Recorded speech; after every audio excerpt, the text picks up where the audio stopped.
Mau tanya apa? Tanggapannya terkait penetapan segi filosofi nggak sih? Lingkungan itu terjaga. Kalau kekhawatiran masyarakat akan tergusur dengan kebijakan ini? Ya, tergusur itu asal beli tanahnya bukan maunya sendiri, tapi mensejahterakan masyarakat bisa lebih punya rumah yang lebih besar kan juga tidak ada masalah. Untuk tol juga tidak ada masalah. Yang penting itu bagaimana masyarakat itu bukan makin miskin setelah dikosongkan, tapi justru makin sejahtera, kan juga tidak mungkin akan tidak mau. Seperti itu juga begitu, kami juga tidak ada hambatan untuk tol kalau memang harganya ini jauh lebih bagus daripada yang kita berikan. Sama aja, ada konsekuensi lainnya yang terjadi. Apakah setelah ditetapkan sebagai warisan budaya untuk rencana pengelolaan sudut filosofi bagaimana? Seperti apa? Nah, nanti ada pengelolaan untuk pemerintah. Bagi saya yang penting untuk masyarakatnya harus ada. Jadi aspirasi dari mereka itu juga perlu didengar, kan gitu. Jadi jangan maunya sendiri, kan kira-kira kan begitu. Jadi kira-kira nanti rekomendasi itu mesti ada dari UNESCO, dari bangunan-bangunan selama ini UNESCO yang pernah saya lihat, baik di Eropa maupun di Rusia, di Asia, di Jepang, itu mesti ada organisasi antara pemerintah, para cerdik pandai, ya kan, dan juga ada bagian yang dipilih oleh warga masyarakat yang mewakili, itu ada. Jadi semua pihak itu harus sepakat pada sesuatu yang didasari pada rekomendasi yang diberikan oleh UNESCO.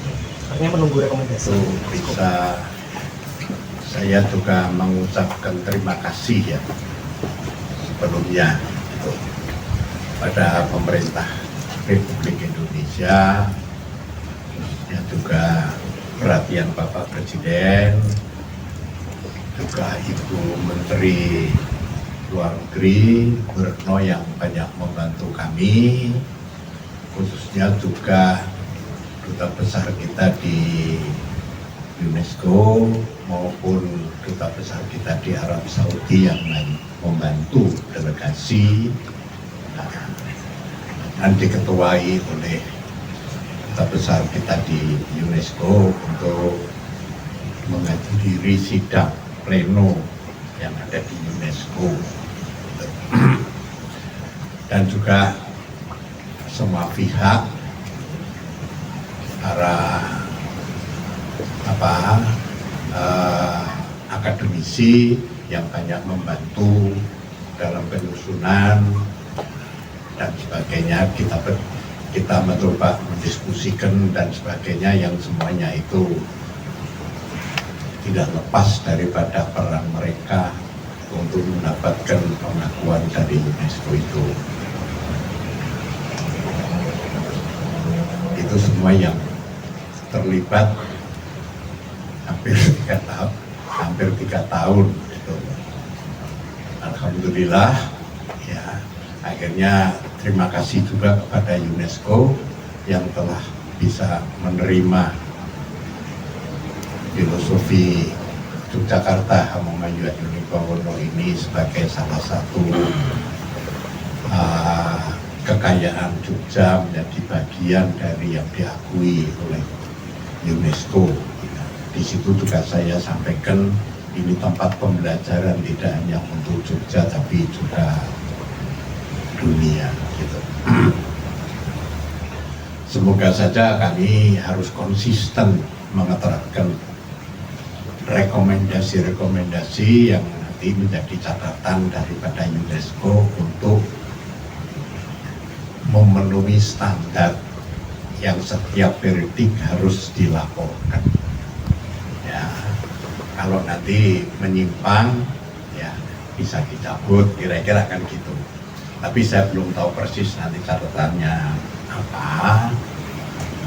Ya, tapi itu ternyata untuk tercatat di UNESCO tidak semudah yang kita gambarkan.